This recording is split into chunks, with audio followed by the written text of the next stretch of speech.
Welcome to Real Paranormal Activity, the network. Entertainment you'll enjoy.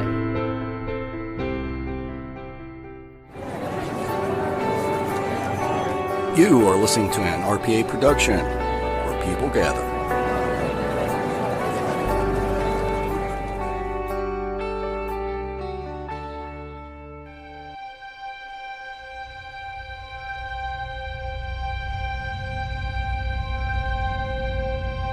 LaFosse Corporation, LLC.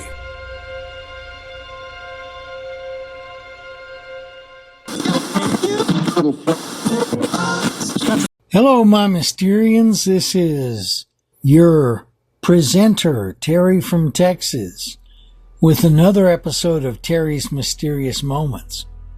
We all love a good scary story, and luckily, they're not just for Halloween. I personally love ghost stories. As I have mentioned in previous episodes, I have some ghost history in my life. And famous ghosts and ghouls make for the very best scary stories. Let's start off with the story of the Flying Dutchman. We know this story. It's the story of the ghost ship that haunts the seas. And it might not be a human ghost, but the Flying Dutchman is without a doubt one of the most famous hauntings of all times. Dating way back to the 17th century, this is one of those seafaring stories passed between sailors during long, arduous voyages. But as with most sea stories, there is an element of truth to the tale. The ship was doomed to being swallowed by the seas once the captain refused to turn back towards safer waters during a rough storm. Passengers and crew begged the captain to take to safer seas, but he refused. He thought he would be able to take his ship through the storm, and somewhat foolhardily challenged God to take him, his people, and the ship down. Thus, the ship was taken down, because God wins. The Flying Dutchman is seen at sea either as a light or a somewhat translucent image, and brings with it a sense of doom. Moral of the story is, don't mess with the sea. Secondary moral of the story is, don't tempt God. One of the classic ghost stories that I know of, and one that I was made aware of when I was fairly young, was the Brown Lady, more properly known as the Brown Lady of Raynham Hall. It's one of the most famous ghost photographs in existence. A photographer was taking a picture of Raynham Hall in Norfolk, England, for I believe it was a country living magazine back in the 30s. And as he set up his camera to take a picture of the grand staircase, I don't know that he was using any kind of flash, so he may have been using a timed exposure, but he took the picture and developed it, and after developing it, realized there was a woman standing on the staircase wearing a hooded robe, and forever after, she has been known as the Brown Lady because she's commonly seen in a heavy brown dress. The most common theory surrounding who the Brown Lady is that she is Dorothy Walpole, who was married to Viscount Charles Townshend. She died in 1726 under what many people now believe to be mysterious circumstances, and was seen regularly around the hall until the photograph was taken of her in 1936. But now she's seen less frequently, which is sad because that would be interesting to have any more up-to-date sightings of her. Our third story is that of the Stanley Hotel. in Colorado here in the U.S. And some of the most famous hauntings and ghost sightings have taken place at the Stanley Hotel in Colorado, which was the inspiration for Stephen King's story of The Shining, at least in part, which, as an homage to the place, The Shining now plays 24/7 on every TV channel. And I'm hoping they run the one with Jack Nicholson and not the other one that came along later, which was pathetically poor. But anyway, a few of the ghostly goings-on at the hotel actually appear in the book and in the film.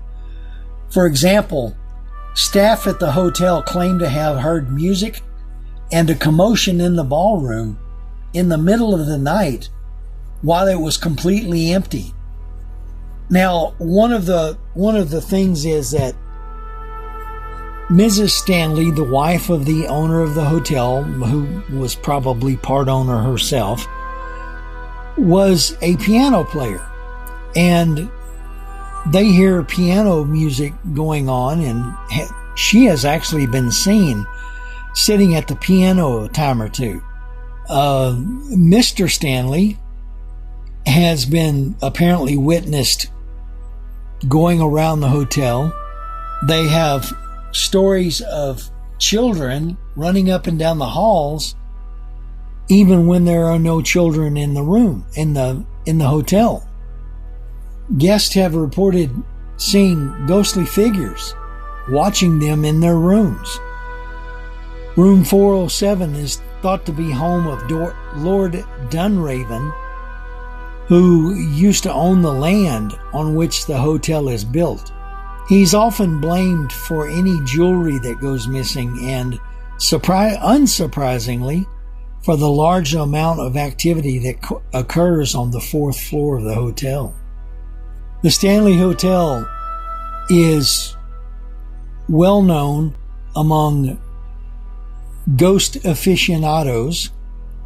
There are many stories that come out of the Stanley, many photos that come out of the Stanley, some of which can be pretty much explained by the fact that there's actually people in the Stanley, and others you can't explain at all. So our next story is about what is called the Barini haunting. Starting in the late 1970s, the Barini haunting occurred at the residence of Joe and Rose Barini and their 2 children in New England. The 2 children were from Rose's previous marriage, and in 1979, they were visited by a ghostly young girl who claimed that her name was Serena.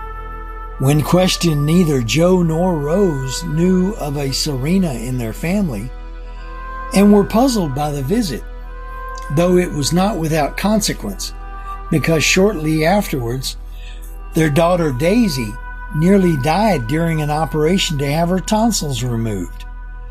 That is not usually a life-threatening operation, if my information is correct.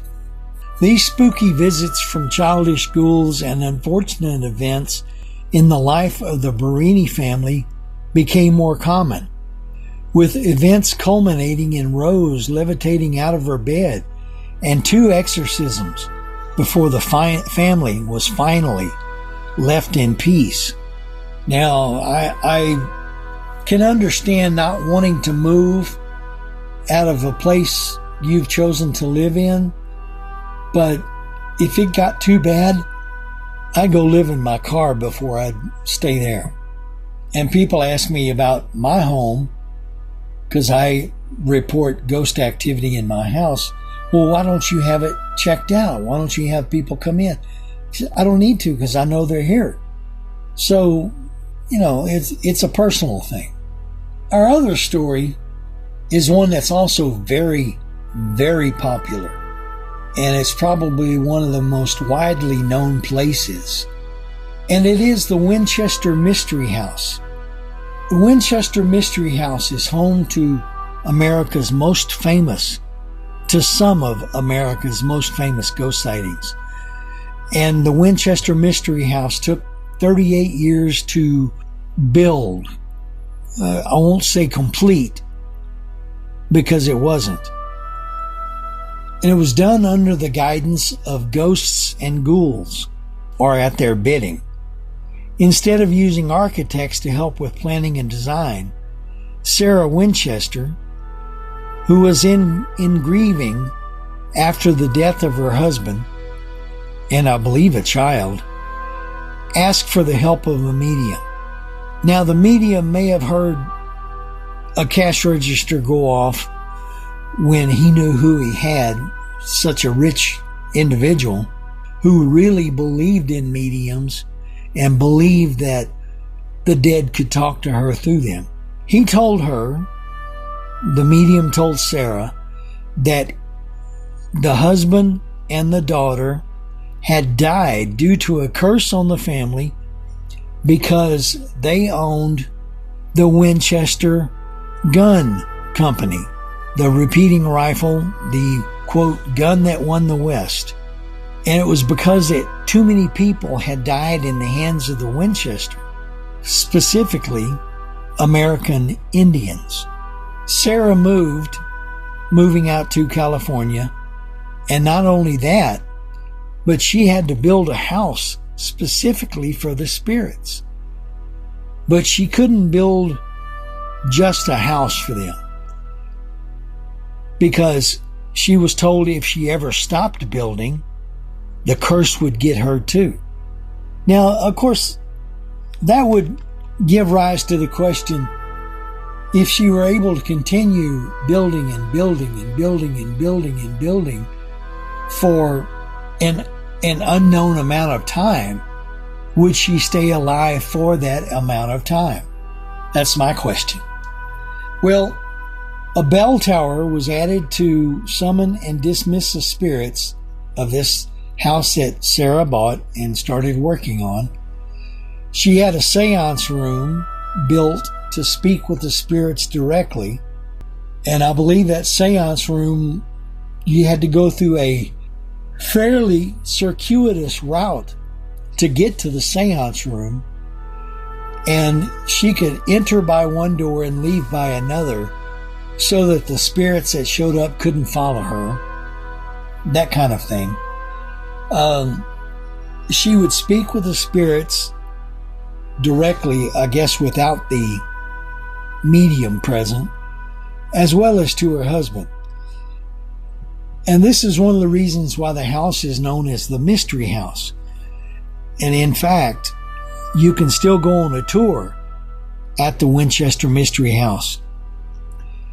Due to the odd layout of the house, which was designed to confuse bad spirits and help keep Sarah safe from the curse, it's an interesting situation because hallways doubled back on themselves, doorways dropped down to nowhere. You open a door and you're a story above what's below, and you'd open the door and there would be windows there, but nothing else. And stair posts were installed upside down, and everything in the house had 13 of something. There were 13 stairs, 13 panes of glass, 13 windows in the 13th bathroom. Not a place you want to take a bath. But anyway, it's unknown whether Sarah thought using the number 13 would keep her safe from demons or not, and that remains to be seen. I don't know that we'll ever know. But it is a fascinating house, according to all who report having been there.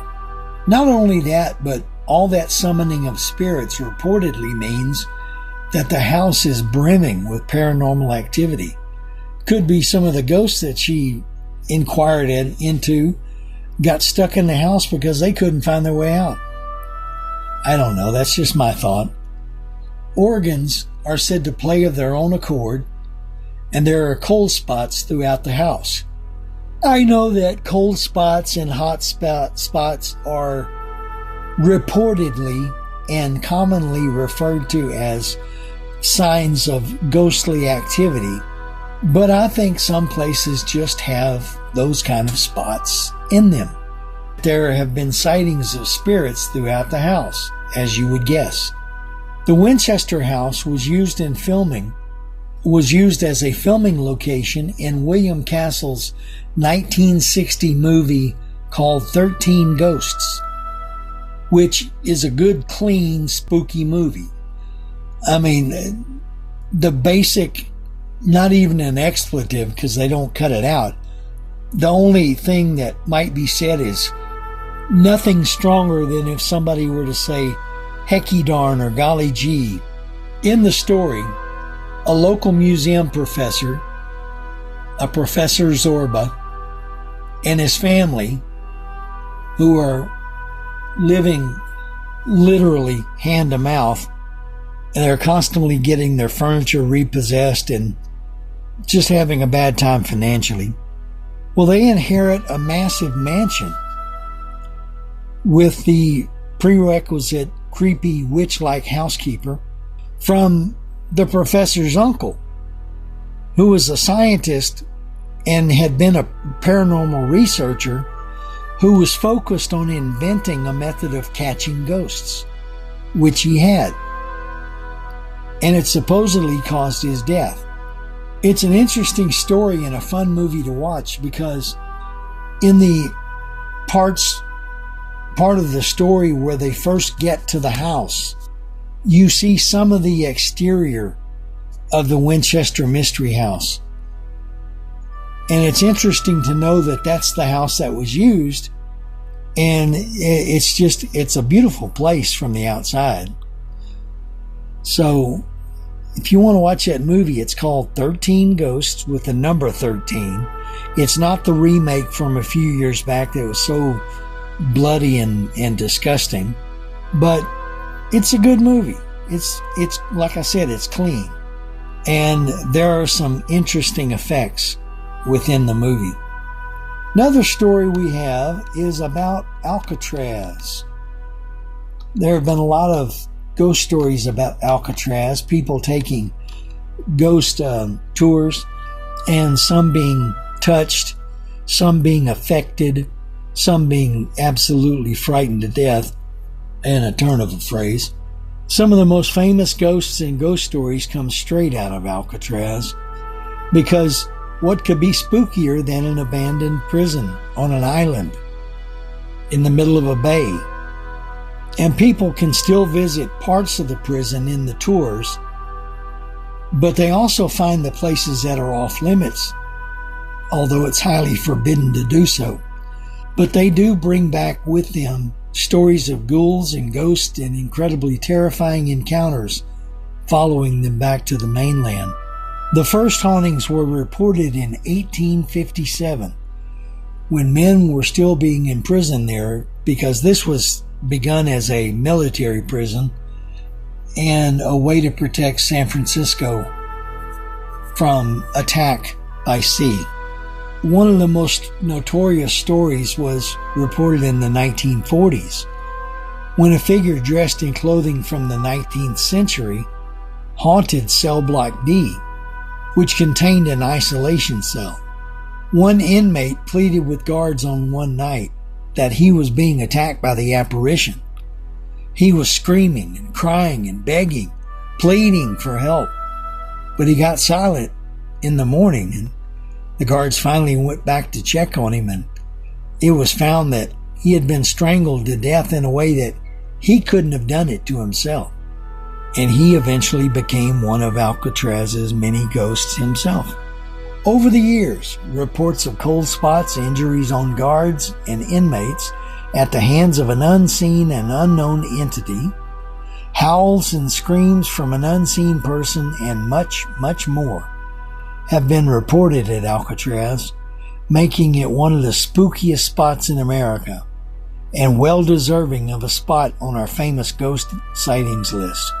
It is reported that when notable crime figure Alphonse Scarface Capone, or Al to his friends, or to his enemies, or to everyone, was finally imprisoned, of all things for a white-collar type crime of tax dodging, but not for the bloody crimes he had done or had ordered done. He was seriously paranoid and was kept under pretty constant and close guard. Even though he was a crook, they didn't want anything to happen to him while he was in prison.